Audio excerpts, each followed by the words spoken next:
Right අලුත් මාතෘකාවක් එනවා සංරක්ෂණය කන්සර්වේෂන් කියලා කියනවා. මොකද්ද මේ සංරක්ෂණය කියන්නේ? දැන් ශාක සංරක්ෂණය කරන්නත් පුළුවන්, සත්තු සංරක්ෂණය කරන්නත් පුළුවන්. දෙකෙන් ඕන එක. ඒ කියන්නේ ඕනම ජීවියෙක් සංරක්ෂණය කරන්න පුළුවන්.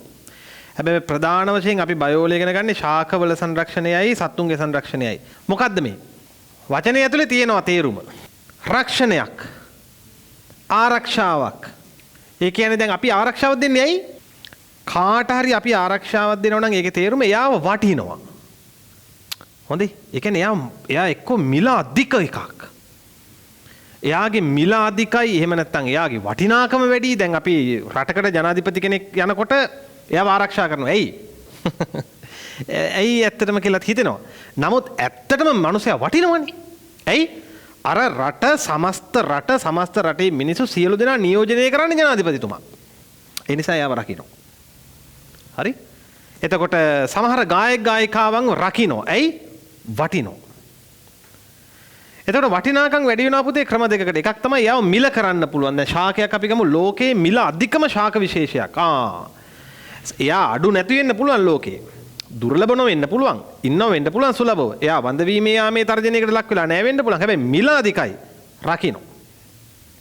හැබැයි විශේෂයෙන්ම සංරක්ෂණය කියන වචනේ පාවිච්චි කරන්නේ වේගෙන් වඳ වෙලා යනවනම්. දැන් වඳ වෙනවා කිව්වහම හිතන්න එපා මේ දරුවන් බිහි කිරීමේ හැකියාව නැහැ වගේ කතන්දරයක් නෙමෙයි. වඳ වෙනවා කියන එක හැම වෙලෙම ඒක නෙමෙයි වෙන්නේ. හරි? වඳ වෙනවා කියන්නේ ලෝකයෙන් තුරන් වීමේ අවදානමක් තියෙනවා. දැන් චීනයේ යෝධ පැන්ඩා ලෝකේ තුරන් වීමේ යාමේ අවදානමට අතිශයින්ම ලක් වෙලා ඉන්න කෙනා. එතන එයාව සංරක්ෂණය කරනවා. ඒ වගේ සංරක්ෂණය කියන්නේ එහෙම එකක්. මේක කරන්නේ කවුද?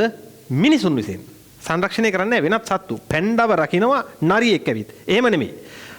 මිනිසුන් විසින් තමයි වැඩේ කරන්නේ. මොනවා හරි ක්‍රමෝපායන් පාවිච්චි කරලා අදාළ ජීවි විශේෂ එක්ක සතෙක් වේවා ශාකයක් වේවා රකින්නවා. කොහොමද රකින්නේ? ක්‍රම දෙකකට රකින්න පුළුවන්.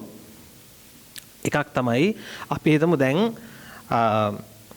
මේ ජීවි විශේෂ හෝ මේ වටිනා ප්‍රදේශය අපි හිතමු කැලෑවක්. ඒ කැලෑව ඇතුලේ දුර්ලභ ජීවි විශේෂ ඉන්නවා ගණනාවක්. ශාක වෙන්න පුළුවන්, සත්තු වෙන්න පුළුවන්. මේගොල්ලෝ මේ කැලෑවේ ජීවත් වෙනකොට අපි හිතමු දැන් මේකේ අපේ රටේ නම් අලි ඉන්නවා. අලි වේගෙන් ගහනේ අඩු වීගෙන යන්නේ. අපිට පුළුවන් මේකේ ෂේප් එකේ මේ ඉන්න කැලෑව වටේ වැටක් ගහලා මේක නම් කරනවා රක්ෂිත වනාන්තරයක් කියලා. එක්කෝ අබේ භූමියක්, එක්කෝ වනෝද්‍යානයක්, මොකක් හරි කෙහෙල් මලක් දාලා මේක ආරක්ෂිතයි, ඇතුල් වීම තහනම්, එක්කෝ 6ට පස්සේ එන්න බෑ මොනවා හරි කියලා මේක මිනිස්සුන්ගේ අර ඌමනාවට වඩා මිනිස්සුත් එක්ක තියෙන ඉන්ටරැක්ට් එක සීමා කරනවා. හරි? එක්කෝ ඒ කැලෑවෙන් දර කපන්න තහනම්, ගස් කපන්න බෑ, උගුල්ලන්න තහනම්, සත්තු මරන්න තහනම්, එහෙම තහනම් කරනවා. අම්මට සිරි මෙන්න පොරක් පව්වදා ගිහලා හේනක් දාලා. දැන් ඉන්නවා පැලක. පොලිසියට ගෙනියනවා බොහෝ විට. ගංජා හේනක් දාලා. පොලිසියට ගෙනියනවා බොහෝ විට. ඊළඟට අපි හිතමු දඩේ මේ ගිහිල්ලා. ඉවරයි. එතකොට නීති මාර්ගයෙන් කටයුතු කළ හැකියි. එතකොට මේ පරිසරය ආරක්ෂිතයි, අනවශ්‍ය මිනිස් අතපෙවීම බෑ. හැබැයි මිනිස්සු යන්නෙම නැද්ද? යනවා දැන්. පරිසර විද්‍යාඥයෝ යනවා. ඊට අමතරව වනජීවී නිලධාරීන් යනවා. ගිහිල්ලා මොනිටර් කරනවා. දැන් මේ සත්තු වේගෙන් මැරෙන වෛරසයක් ඇවිල්ලා. එතකොට සත්තු වේගෙන් මැරිගෙන යනවනේ. ඒතර මේවා මොනිටර් කරනවා. ඒ වගේ මේ මොනිටරින් තියෙනවා. හැබැයි අර අනිත් අයට ඇතුල් වීම යම් විදියකට සීමා කරනවා. මිනිසුන්ට යන්න පුළුවන්, නරඹන්න පුළුවන් එහෙම අවකාශයක් දෙනවා. හැබැයි දැන් ඔය සිංහරාජ හිමත් තියෙනවා නොඉඳුල් කැලෑව කියලා එක. ඒකට මිනිසුන්ට යන්න බෑ. අනිත් ප්‍රදේශයට ගිහිල්ලා බලලා එන්න පුළුවන් ඕන නම්. යම් දැනුමක් ගන්න, පොඩි අයිඩියා එකක් ගන්න. හරි? මෙන්න මේ වගේ සත්තු ඉන්න තැනම වටේට වැටක් ගහලා ආරක්ෂා කරනකොට අපි කියනවා in situ conservation. ඒ කියන්නේ ස්ථානීය සංරක්ෂණය. ඉන්න තැනම in situ. එහෙම හිතා ගන්නකො. දැන් අපි හිතමු මෙහෙම වැටක් ගහලා ආරක්ෂා කරන්න අමාරුයි. මොකද මේ සත්තුන්ට මේ ප්‍රදේශයේ ගැලපෙන්නේ නැහැ. ඒගොල්ලන් අපි වෙන තැනකට අරගෙන යනවා. අපි කියන්නේ සත්වෝද්‍යාන කියලා, සත්තුවත්ත. අරගෙන ගිහිල්ලා එතන මේ සතාව ආරක්ෂා කරනවා. ඒ කියන්නේ ඒ ස්ථානයෙන් බැහැරව අපි කියනවා ex situ conservation. එළියේ විතන් සංරක්ෂණය දෙකයි. ස්ථානීය සංරක්ෂණය ඒ තැනම තියලා සංරක්ෂණය කරනවා. ඒකෙන් එළියට එකගෙන ගිහිල්ලා විතැන් සංරක්ෂණය. දෙකයි. සංරක්ෂණයේ ආකාර දෙක මතක තියාගන්න. ඕකෙන් අති සාර්ථකම ඒ කියන්නේ සාමාන්‍යයෙන් මේ හැම අතින්ම හොඳ සංරක්ෂණයක් වෙන්නේ ස්ථානීය එක. හේතුව දැන් විතැන් සංරක්ෂණයත් කරන්නම දෙයක් නැත්තම් කරන්න වෙනවා. හැබැයි මම කියන්නේ සියලු අතින් සාර්ථක ස්ථානීය සංරක්ෂණය. ඇයි? සත්තු කැමති ඒ තමන්ගේ ජීවිත ගෙනාපු තැනම ඉන්න. අදාළ වාසස්ථානයේ ඉන්න. තමන් ඉපදුණු භූමියේ ඉන්න. ඒගොල්ලන්ට ඒක හුරුයි. අමුතුවෙන් ආයේ තැනකට හැඩ ගැහෙන්න ඕනේ නැහැ. මට හොඳට මතකයි මම පහේ ශිෂ්‍යත්වයෙන් පස්සේ මලිය දේවියට යනවා. මලිය දේවියට යනකොට මට හරි දුකයි අර කලින් ඉස්කෝලේ දාලා යන්න. මං ගියේ නාරමල මහාවිද්‍යාලය කියලා. මහාවිද්‍යාලේ ඉඳන් මම මලිය දේවියට යනකොට මට දුකයි දැන් දාලා යන්න. ගිහිල්ලා මලිය දේවියට ගිහිල්ලත් යම් කාලයක් මට සිද්ධ වුණා ටිකක් අරකට හැඩ ගැහෙන්න. අලුත් යාළුවෝ, අලුත් ගොඩනැගිලි, අලුත් ගුරුවරු ටික කාලයක් නිකන් බොහොම සාංකාවෙන් වගේ ගෙවෙනවා. මිනිස්සු වෙච්ච අපිටත් මේ ප්‍රශ්නේ තියෙනවා නම් සත්තුන්ට කොහොමද? ඉතින් සත්තුන්ට එහෙම මොලයක් නැහැනේ. මිනිස්සුන්ට වගේ. ඒ නිසා සත්තු කැමති හිටපු තැනම ඉන්න. දැන් සමහර සත්තු ඉන්නවා මේ ඒගොල්ලෝ එලිමහනේ ප්‍රජනනය කරන්නේ. ප්‍රජනන කටයුතු බොහොම හැංගිලා හරිම මේ බොහොම සාර ගර්භ විදිහට තමයි වැඩේ යන්නේ. ප්‍රජනන කටයුත්ත කවුරුත් දකින්නට කැමති නැහැ. හරි අනිත් සතර කතාන මේ එනවා යන්න මේ ඇතුළට ගියා. ඔය බින්ගයක් අස්සට ගල් ගුහාවක් ඇතුළට කොහේ හරි පඳුරක් ඇතුළට එහෙම යනවා. එලිමහනේ කරන්නේ. දැන් වැඩේ තියෙන සත්වෝද්‍යානයකට මේක දැම්මම ටිකට් අරන් මිනිස්සුත් ඉන්නවා. ඒ අස්සේ කොහොමවත් කැමති වෙන්නේ හිතෙන්නේ නැහැ සත්තුන්ට. මම දන්නේ සත්තු මට කිව්වේ නෑ මේක. නමුත් ඕක තමයි ඒ සත්තුන්ගේ behavioral changes වල ඒ පටන් ගන්න තැන්. හැසිරීමේ වෙනස්කම්. මොකද natural habitats වලින් ඒගොල්ලන් අයින් කළාම ඒගොල්ලන්ගේ අර ඒගොල්ලෝ සාමාන්‍ය ජීවතුන් රටාව යම් විදිහකට වෙනස් වෙනවා. ඒකේ ප්‍රතිඵල විදිහට ප්‍රජනන රටාව වෙනස් වෙන්න පුළුවන්. කෑම බීම වෙනස් වෙන්න පුළුවන්. කන්නේ නැහැ සමහර සත්තු. ඒ වගේ ලොකු ලොකු ප්‍රශ්න ඉන්නත් පුළුවන්. ඉතින් ඒ නිසා අර ස්ථානීය සංරක්ෂණය වටිනවා. ඉතින් ඒ නිසා ලෝකේ දියුණු රටවල් වල ළමයි දැන් සත්වෝද්‍යානයේම හදද්දී විශාල ඉඩක් පාවිච්චි කරනවා. ඒ ඉඩේ අර ඒ සතා කැමති වටපිටාව හදනවා. දැන් කොටියෙක් ගෙනල්ලා සංරක්ෂණය කරනවා නම් එක්කෝ එයාව සත්වෝද්‍යානයට ගෙනල්ලා නම් ඒ කොටියා ඉන්න කැමති වටපිටාව හදන ලොකු ඒරියා එකක්. දැන් අපේ සත්වෝද්‍යානයකට ගියාම දැන් උදාහරණයක් දෙහිවල සත්වෝද්‍යානයට ගියාම ඒ සත්වෝද්‍යානයේ තියෙන පුංචි කූඩු. ඉතින් එතකොට ඒක ඇත්තට මේ සතාගේ අයිතියට කරන බරපතල අපරාධයක්. මම මේ කියන්නේ කවුරුත් මේකට වග කියන්න ඕන මේවාට මේ එක එකනට වග උත්තර කරුව වෙන්න ඕන කියලා කතාව නෙමෙයි. මේ කවුරු හරි මැදිහත් වීමෙන් මේක වෙනස් කරන්න ඕන. මොකද ලෝකේ දැන් තියෙන දියුණු ක්‍රමවේදය තමයි අදාළ සතාගේ ස්වභාවික වාසස්ථානයට සමීප වෙන විදිහට යමක් හදනවා. හදලා මිනිස්සුන්ව ගෙනියනවා දාගෙන ලොරියක දාගෙන කූඩුවක් වගේ හදාගෙන දැන් මිනිස්සු තමයි කූඩු වෙලා ඉන්නේ. සත්තු නිදහසේ ඉන්නවා. කොටිම සත්තු මිනිසුන්ව බලනවා. සෆාරි කියන්නේ ඒක තමයි දියුණු ක්‍රමවේදය. ඒකෙදී අර සතාගේ අර ස්වභාවිකත්වයට හානියක් වෙන්නේ නැහැ. ස්වභාවිකත්වයට හානි වුණාම ඕනම කෙනෙක්ගේ ස්වභාවිකත්වයට මිනිස්සුන්ටත් පොදුයි. සත්තුන්ටත් පොදුයි. ස්වභාවිකත්වයට හානි වුණාම ස්වභාවික හැසිරීම වෙනස් වෙලා යනවා. මම හොඳ උදාහරණයක් කියන්නම්. දැන් ඔය සිංහයින් එහෙම කොටියෝ සිංහයෝ ඔක්කොම බලල් පවුලට අයිති කට්ටිය. සිංහයාගේ අර කේසර ටික ෂේව් කරලා ගන්නකො. තඩි බලලෙක් මැවෙයි. එතකොට මේ අය කැමති දඩයමේ ගිහින් දුවලා ගිහින් ගොදුර අල්ලලා මරලා එහෙම කණ්ඩ තමයි හැඩ ගැහිලා ඉන්නේ. ඒකට ඒගොල්ලන්ගේ පාද හරි ශක්තිමත්.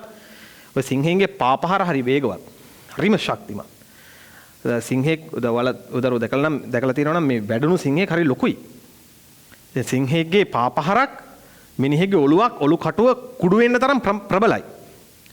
සාමාන්‍යයෙන් අපි බිත්තරයකට ගහනවා වගේ. හරියට ගහුවොත්. හරි? එතකොට මේගොල්ලන්ට හරි ලොකු හයියක් තියෙනවා දුවන්න ඕන. දුවලා ඒක තමයි ඒගොල්ලන්ගේ හැටි. එතකොට සත්තුවත් මොකද වෙන්නේ? සිංහයා එකතන ඉන්නවා. සේවකයා දුවගෙන ඇවිල්ලා මස් ටික දාලා යනවා. ඉතින් සිංහයා නුමක් එහෙම ඇරලා මස් ටික කනවා. එතකොට මේගොල්ලන්ගේ ස්වභාවිකත්වය මොකද වෙන්නේ? වෙනස් වෙලා යනවා. එක රෙජිමෙන්තුවක් තිබ්බා. ඒ රෙජිමේන්තුවේ නිල ලාංඡන විදිහට ඉන්නේ සිංහයා. හරි? එතකොට මේ රෙජිමේන්තුව තමන්ගේ රෙජිමේන්තුවේ බලය විදහා දක්වන්න ඒ ගැඹීරත්වය පෙන්වන්න තියන් ඉඳලා තියෙනවා සිංහයෙක්. ඒ සිංහට හොඳට සලකලා තියෙනවා. ඉතින් අර වැඩේ තියෙන්නේ අර ස්වභාවික වාසස්ථානයේ නෙමෙයිනේ ඉතින්. මෙයාට යම් ඉඩක් වෙන් කරලා තියන් ඉඳලා තියෙනවා. මට සිරි දවසක කූඩුවේ දොර ඇරිලා. සිංහයා නැහැ මිසින්. දැන් මුළු රෙජිමේන්තුවම කලබල වුණා. මලකෙලියයි දැන් ත්‍රස්තවාදියෙක් ගැහුවා වගේ නෙමෙයි සිංහෙක් ගහද්දී ඇවිල්ලා. හැමෝම සීසීකට සිංහයා හොයනවා. කොයි ලෝකෙද දන්නේ නැහැ. දැන් හොය යනකොට බල්ල බුරනවා ඇහෙනවා. ළඟට ගිහිල්ලා බලනකොට සිංහයා ඉන්නවා කාණු කැටයක් අස්සේ හැංගිලා. බල්ලන්ට බයයි. බල්ල බුරනවා. කාදයක් කොමේ. අර පේනවද වලට මේක වෙනස් වෙලා. දැන් මේකේ සාමාන්‍ය කැලේක වුණා නම් මොකද බල්ලෙක් හොයා ගන්නවත් හම්බෙන්නේ නැහැ සිංහෙක් ළඟ. සමහරට මුලින් බල්ලොත් බය වෙන්නේ නැති පස්සේ සිංහයා නිකන් නෝන්ජල් වගේ තේරිලා හින්දා බල්ලෝ පටන් ගන්නවා සිංහයා වගේ වෙන්න. සිංහයා බල්ල වගේ දුවනවා. කාණු කැටයක් අස්සේ. පස්සේ අනේ බල්ලෝ ටික පන්නලා සිංහයා ගොඩ අරගෙන ආයෙම කූඩුවට දාලා තිනවා. පේනවද ළමයි? අර උන්ගේ තියෙන දේ ඒ තියෙන ගැඹීරත්වය උන්ගේ තියෙන අර ඒ හැඩ ගැහිලා තියෙන ස්වභාවිකත්වය සම්පූර්ණයෙන් අහෝසි වෙලා යනවා. ඒ සතාව ඒ ඉන්න පරිසරයෙන් අයින් කළා වෙන કૃතිම පරිසරයකට දැම්ම ගමන්. ඕක හැමෝටම පොදුයි ඈ මිනිසුන්ටත් පොදුයි. ඊළඟට තව විස්තරයක් වල දන්නවද? දැන් ඔය අලියැත්තු සම්බන්ධව තියෙන ලස්සන කතාවක්. දැන් ඔය පෙරහැරේ අලිය ගෙනියනකොට දැන් අපි කියනවානේ අපිට ඉන්නවා කැප්ටිව් එලිෆන්ට්ස්. ඒ කියන්නේ හීලෑ අලියැතුන්. අපිට ඉන්නවා හීලෑ අලියතුන් කියලා ප්‍රභේදයක් වෙනම. තව ඉන්නවා මේ කැලේ ඉන්න අලි. හීලෑ නෑ උන්. එතකොට උන් මේ පුංචි කාලේ අරගෙන හීලෑ කරලා හදන්න ඕන. එහෙමයි අලියතුන් මේ ඒ කොටස් දෙකට බෙදෙන්නේ. එතකොට හීලෑ අලියතුන් පුංචි කාලේ ඉඳන් හැදෙනකොට මේගොල්ලන්ට දාලා තිනවා දන්වැලක්. පොඩි අලියට දාලා තිනවා දන්වැලක්. ඉතින් අලියා මෙහෙම යන්නේ පොඩ්ඩයි අඩිය තියන්නේ. ඇයි? අර දන්වැලේ සීමාවෙන් එහාට උට ගන්න බෑ. ඇත්තටම උට හයිය නෑ. දන්වැල කැඩෙන්න හයිය නෑ. හැබැයි ළමයි ඔයාලා හිතනවද මහා දැවැන්ත වැඩුණු අලියෙක් කෙලින්ම ගස් පෙරලනවා. මහා රූස ගස් ඇද්ද පෙරළුවා. කිතුල් කොට මෙහෙම කකුල තියලා ඉරලා ගන්නේ. එච්චර හයියක් තියෙන අලින්ට අර දන්වැලක් මෙහෙම හයියෙන් ගැහුවොත් කඩන්න බෑ කියලා. ඔයාලා හිතනවද එහෙම? කඩන්න පුළුවන්. දන්වැල් ක්ලේසියෙන් කඩන්න පුළුවන් වැඩුණු අලියෙකුට. ඉතින් ඇයි උන් කඩන්නේ නැත්තේ? පුංචි කාලේ ඉඳන් දන්වැල දාලා තියෙනකොට අලියා හිතන්නේම දැන් අලියට පුංචි කාලේ මේ දන්වැල කඩා ගන්න බෑනේ. ඒතර පුංචි කාලේ ඉඳන් මූට දෙනවා පණිවිඩයක්. ඔබ අලියෙක් තමයි. හැබැයි දන්වැල කඩන්න බෑ ඔබට. මතක තියාගනින් මෝඩ අලියා කියලා දෙනවා පොඩි සිග්නල් එකක් මූට. ඒ මොකද පුංචි කාලේ ඉඳන් මේක කී ඉන්නකොට දැන් බුද්ධිය මෙහෙවන්නත් අමාරුයි. ඉතින් තේරෙන්නේ පොඩ්ඩයි. ටික වැඩෙන්න මූ උගේ හිතටම ගන්නව අදහසක් මට මේ දන්වැල කියන්නේ කඩන්න පුළුවන් එකක් නෙවෙයි. තේරුණාද මේගොල්ලෝ හිතන පතන විදිය වෙනස් වුණ විදිය? වර්ධනය වීමත් එක්කම අර හැඟීම අයින් කරගන්න විදියක් නැහැ. මොකද පුංචි කාලේ ඉඳන් හැදුනේ එහෙම. ඉතින් මේ අලියා දැවැන්තව වර්ධනය වෙලා ලොකු අලියෙක් වුණත් අර දන්වැලට කීකරු වෙනවා. පුදුම වැඩක්. ඉතින් මේ අලියට තේරුම් කරලා දෙන්න විදියකුත් නැහැ. ඉතින් තේරුම් කරන්න මොකද අලි භාෂාව දන්න එකක් ඒ. ඒ නිසා උ ජීවිත කාලේ මෙහෙම ගෙවනවා. ඒ නිසා මතක තියාගන්න මේ සත්තුන්ගේ ජීවිත වලින් අපිට යමක් ගන්න පුළුවන් මේ කාරණේ කියද්දිත් මට මතක් වුණේ. ඔය පුංචි කාලේ ඉඳන් ළමයින්ට කියනවා ඔබ බූරුවා, ඔබ ගොනා, ඔබ කම්මැලියා, කුසීතයා, පිස්සා. මේක නිතර පුංචි කාලේ ඉඳන් දෙනකොට මේවා රොන් මඩ වගේ තැම්පත් වෙන ඔළුව වලට. ඒ නිසා කවුරුත් දරුවන්ට ලේබල් ඇලවීම සුදුසු නැහැ. දරුවෝ කියන්නේ ලේබල් අලවන්න සුදුසු අය නෙමෙයි. දැන් එහෙම ලේබල් ඇලවිලා ඇති දරුවෝ ඇති. මේ ලේබල් ඇලවිලා තියෙන්නේ බූරුවා. ඔව් මම බූරුවා. ළමයිනොත් හිතාගෙන ඉන්නේ. බැනලා කම්මැලියා බැනලා ලේබල් යලවන හරියට හරි කම්මැලියා. ඔව් මං කම්මැලියා. මට කම්මැලි මං කම්මැලි නේ මචං. ළමයිනොත් ඒ ලේබලේ දැන් කැමැත්තෙන් අලවගෙන හරියට අර අලියා වගේ. අර සිංහයා වගේ. ජීවත් වුණේ ඒ පරිසරයේ. ඉතින් හිතනවා දැන් මං සිංහෙක් නෙමෙයි යන්නේ ආයුබෝවන්ට මම බල්ලටත් අන්තයි වගේ කියලා හිතාගෙන ඉන්නවා. ඉතින් බල්ලෝ බුරනවා සිංහයා බය වෙනවා. අපරාධයක් මේ. අපරාධයක්. අර ස්ථානීය සංරක්ෂණයේ නැති ප්‍රශ්නේ. තේරුණාද? කැලේ ඉන්න අලින්ට දඟල් දාන්න යන්නේ නැහැ නේ කවුරුත්. කැලේ ඉන්න සිංහයන්ට සීමා දාන්න යන්නේ නැහැ නේ කවුරුත්. ඉතින් ඔය දරුවෝ හිතන්න පතන්න ඕන මේ කැලේ ඉන්න සිංහයා වගේ. කැලේ ඉන්න අලියා වගේ. තිරිසන් විදියට හිතන්න කියනවා නෙමෙයි. නිදහස්ව. නිදහස්ව හිතන්න හැම කෙනෙකුටම පිහිටන මොන හරි දෙයක් තියෙනවා. ඒ පිහිටන දේ තමයි ගන්න ඕන. පිහිටන දක්ෂතාවය ගන්න ඕන. ඒ දක්ෂතාවයට ඔය දරුවෝ ප්‍රවීණයි. හොඳට මතක තියාගන්න. ප්‍රවීණත්වය කියලා කියන්නේ ගොඩක්ම වෙලාවට මිනිස්සු හිතන්නේ මේ වයසත් එක්ක එන එකක් කියලා. වයස එක්ක ඉන්නේ ජ්‍යෙෂ්ඨත්වය. යම් දෙයක ප්‍රවීණයෙක් වෙන්න පුළුවන් අඩු වයසක කෙනෙක්ට. ප්‍රවීණත්වය කියලා කියන්නේ යම් දෙයක් තුල Tamanට මනාකොට පිහිටන හැකියාවට. එක විෂයක් වෙන්න පුළුවන්, එක කලාවක් වෙන්න පුළුවන්, එක වෘත්තියක් වෙන්න පුළුවන්. ඒ තුල මනාව හැකියාවක් පිහිටනවා නම් ඒක නා අඩු වයසක වුණත් ප්‍රවීණයෙක්. වයස වැඩි ජ්‍යෙෂ්ඨයෙක් වුණත්, වයසින් ජ්‍යෙෂ්ඨයෙක් වුණත් තමන්ට කලාව තුල හෝ විෂය තුල හෝ වෘත්තිය තුල හෝ මනා හැකියාවක් නැත්නම් එයා ප්‍රවීණයෙක් නෙමෙයි. ඒ නිසා ඔය දරුවෝ මතක තියාගන්න ඒක. ඔයාලා හොයන්න ඕනේ. දැන් ඔයාලා මේ පාඩම් කරන්න බැයි නම්. හරි? ගණන් හදන්න පුළුවන් ඇති විෂයක හොඳට. ඒ ගණන් හදන්න පුළුවන් විෂය හොඳට වර්ධනය කරගන්න. ඒතර යම් විදිහකට පාඩම් කරන්න තියෙන විෂයේ තුල යම් ලකුණක් අඩු වුණත් ඒක මේකෙන් රිකවර් කරන්න පුළුවන්. හරි? කොහේ හරි පැත්තක් ඇති Tamanට පුළුවන්. ඒක හොඳට හුරු වෙන්න. අනිත් එක තමයි මේ අපේ ජාතියටත් උනේ අර සිංහයාට වෙච්ච වැඩි. රෙජිමේන්තුවේ සිංහයාට වෙච්ච වැඩි. එක බොහෝ මෝඩ රාමු. ඒ කියන්නේ මේ ලෝකේ අනිත් රටවල් වල සංස්කෘතියෙන් ලෝකේ අනිත් රටවල් වල සිද්ධ වෙන දේවල් ඒවා ඒ විදිහට මේ රටට මේ ආදේශ කරන්න බෑ. මේක වෙනම සංස්කෘතියක් තියෙන වෙනමම රටක්. ඒතර අර රටවල් දියුණු හෝ නොදියුණු රටවල් වේවා ඒ වගේ දේවල් මේකට බද්ධ කරන්න යනකොට පරිසං වෙන්න වෙනවා. එහෙම එකපාරට කරන්න බෑ. හැබැයි එක එක රටවල් වලින් ගත්තු මෝඩ රාමු සහගත චින්තන ඇතුළේදී අපේ අයට උනේ හරියට අර ස්ථානීය සංරක්ෂණය නෙමේ විතන් සංරක්ෂණය වගේ. සිංහයාගේ විතන් සංරක්ෂණය වගේ. තිබ්බ තේජස නැති වෙලා ගියා. ඒ නිසා මට කියන්න තියෙන විශේෂම දේ තමයි පන්තිවල දරුවන්ට හෝ දෙමව්පියන්ට පවා හැම කෙනෙකුටම කියන්න තියෙන දේ තමයි තමන්ගේ ඇත්තම ශක්තිය ගැන විශ්වාසය තියන්න. දැන් අර අලියට කියන්න පුළුවන් නම් අපිට ඔබට ඊට වඩා ශක්තිය තියෙනවා කියලා උවේ දන්වැල් කඩාගෙන නිදහස් වෙනවා. ඒ නිසා තමන්ගේ ඇතුලේ ඇත්තටම අභ්‍යන්තරිකව මහා ලොකු විභවයක් ලොකු ශක්තියක් තියෙන මිනිස්සෙක් ඉන්නවා. ඒ කෙනාව විශ්වාස කරන්න. තමන්ගේ ඇතුලේ ඉන්න දුබලයට නිතර කූද්ද පණිවිඩ කියන්න එපා. ඕනම කෙනෙක්ගේ ඇතුලේ දෙන්නෙක් ඉන්නවා. ප්‍රබලයෙක් සහ දුබලයෙක්. ඔයගොල්ලෝ හැමතිස්සෙම දෙන පණිවිඩය දෙන්නේ අර දුබලයට නම්. ඌ දුබල උත්තර තමයි දෙන්නේ. දැන් උදාහරණයක් ගමු නිකන් මොකක් හරි අභියෝගයක් ආපු වෙලාවක බයෙන් ගිහිල්ලා අර දුබලයා ඇහැරවනවා. මේ මචං කරන්න පුළුවන් වේද බම් මේක? ඒ කාලේ ඉඳන් බැරි වුණා පුළුවන් වේද? දැන් දුබලයා කියනවා බැරි වෙයි වගේ බං. එතනින්ම ෆේල්.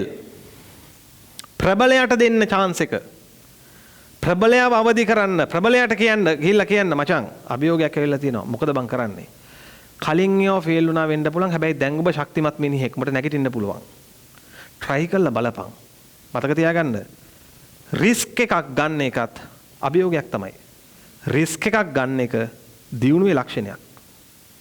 එනිසා ඔය දරුවෝ විභාග ලියනවා කියන්නේ මේ සැරේ මේ මෙච්චර මේ කොවිඩ් කතන්දර මැද්දේ රිස්ක් එකක් ගන්න එක බය නැතුව.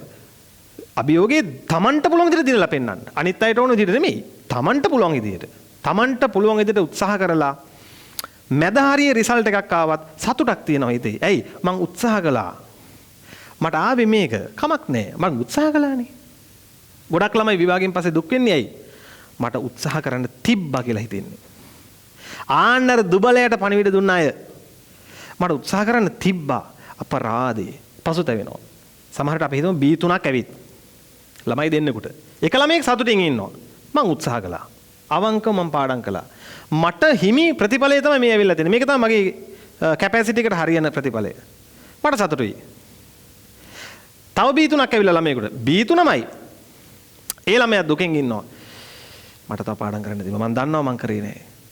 මතක තියාගන්න මේ දෙන්න පණිවිඩ දීලා තියෙන දෙන්නෙකුට. හරි? එක්කෙනෙක් දුබලයට පණිවිඩ දීලා දැන් පසුතැවෙනවා.